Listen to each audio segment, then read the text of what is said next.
किसी गांव में एक बूढ़ा दंपति रहता था। एक दिन बूढ़ा फसल लगाने के लिए जंगल साफ कर रहा था। एक घायल हिरण उसके खेतों के बीचों बीच से भागने लगा। उसे एक शिकारी ने गोली मारी थी। जब हिरण उसके करीब से गुजरने लगा तब बूढ़े ने फुर्ती से अपनी कुदाल से उसके सिर पर मारा। हिरण वहीं ढेर हो गया। बूढ़े ने मृत हिरण को तुरंत झाड़ियों में छुपा दिया। शिकारी हिरण को ढूंढते हुए बूढ़े के पास आया और पूछने लगा, दादाजी, क्या आपने एक घायल हिरण को देखा?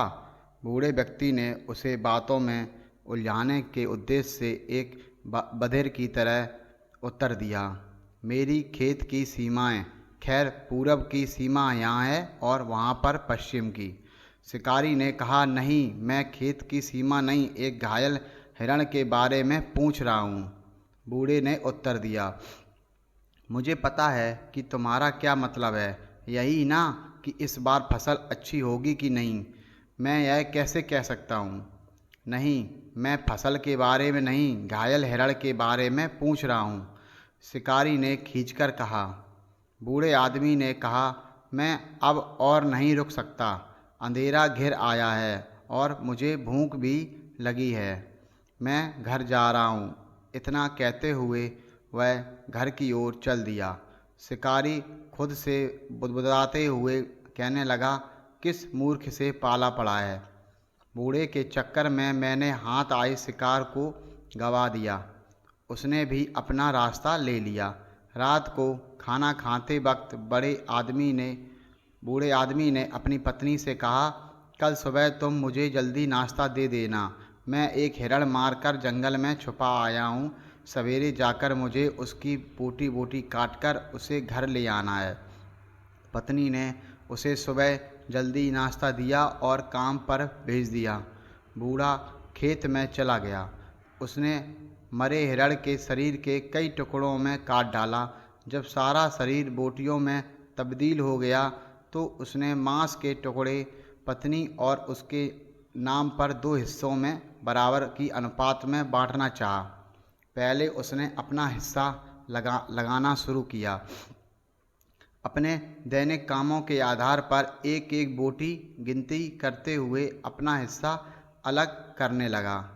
यह सुबह मुंह धोने के लिए, यह तम्बाकू चबाने के लिए, यह मवेशियों को खेतों में भगाने के लिए, यह टुकड़ा खेत जोतने के लिए। इस तरह उसने अपने दैनिक कामों के आधार पर अपने हिस्से का मांस अलग किया। फिर उसने अपनी बूढ़ी पत्नी का हिस्सा लगाया। यह सुबह मुंह धोने के लिए, यह तम्बाकू चबाने के लिए, कपास की कटाई के लिए, यह कपास की धुनाई के लिए, यह कपड़ा बुनाई के लिए, यह खाना बनाने के लिए, यह कुएं से पानी निकालने के लिए। गिनती करने पर उसने पाया कि पत्नी के हिस्से में उसके हिस्से से कहीं अधिक मांस आ गया है। यह देखकर वह क्रोधित हो गया। उसे विश्वास नहीं हो रहा था कि एक महिला का हिस्सा पुरुष के हिस्से से बड़ा कैसे हो सकता है। उसने दो हिस्सों में बटे मांस के टुकड़ों को फिर से एक किया और नए सिरे से विभाजन करना शुरू किया। इस बार भी उसने अपना हिस्सा अपने दैनिक कामों के आधार पर अलग किया और पत्नी का बाद में। इस बार उसका हिस्सा पत्नी के हिस्से से बड़ा हो गया। वह संतुष्ट नहीं हुआ। उसने फिर से सभी गोश्त को एक साथ मिलाया। हर बार एक हिस्सा ज़्यादा और एक कम बैठता।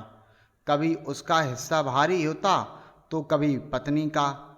उसने बार बार विभाजित किया, लेकिन एक बार भी हिस्सा बराबर नहीं बैठा। हिस्से के बंटवारे के चक्कर में दिन ढल गया। शाम हो गई। दिन ढलने पर भी जब पति घर नहीं लौटा तो पत्नी आग बबूला हो गई। वह टंकी का मसल लेकर उसकी तलाश में निकल पड़ी। उसने उसे खेत में हिरण के मांस के ढेर के बीच बैठा पाया। बार बार अलग करने और मिलाने के कारण मांस गंदा हो चुका था। बूढ़ी औरत ने चुपके से मूसल पति के पीठ पर दे मारी, जिस पर बूढ़ा चीखते हुए कहने लगा, मुझे सांप ने काट लिया। यह कहते हुए वह वहाँ से भाग गया। पत्नी ने तुरंत मांस के कुछ टुकड़े उठाकर एक कपड़े में बांध लिए और घर की ओर चल दी। रात के खाने में उसने वही मांस बनाया। पति जब खाने के लिए बैठा तो मांस देखकर पत्नी से पूछा, मांस कहाँ से आया? पत्नी ने कहा, तुम्हारे आने में देर हो रही थी, इसलिए एक मुर्गे को मारकर पका लिया। तुम्हारे बंटवारे के इंतजार में बैठी रहती तो रात का खाना ही नहीं बनता। पत्नी ने चतुराई से अपना काम निकाल लिया। बूढ़ा सोचने लगा, मुझे इसके हिस्से में मुर्गी मारने वाले का काम को भी शामिल करना चाहिए, लेकिन ऐसा करने पर इसका हिस्सा अधिक हो जाएगा। क्या करूं?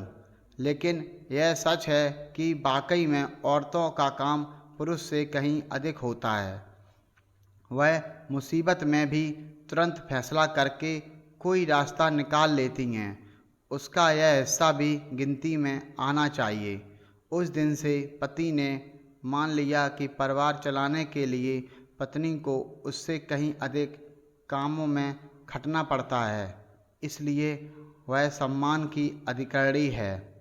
उधर बूढ़ी सोच रही थी, बूढ़ा वृद्ध का वृद्ध बना रहेगा, बूढ़ा वृद्ध का वृद्ध बना रहेगा, उसे कभी अकल नहीं आएगी। दोस्तों, आज की कहानी आपको कैसी लगी और कमेंट्स में ज़रूर बताएं, और ऐसी हेल्पफुल और मोटिवेशनल कहानी के लिए चैनल को लाइक करें, शेयर करें, और अगर आप हमारे चैनल पर नए हैं दोस्तों तो चैनल को सब्सक्राइब करना ना भूलें। मिलते हैं नई कहानी में। Okay, bye.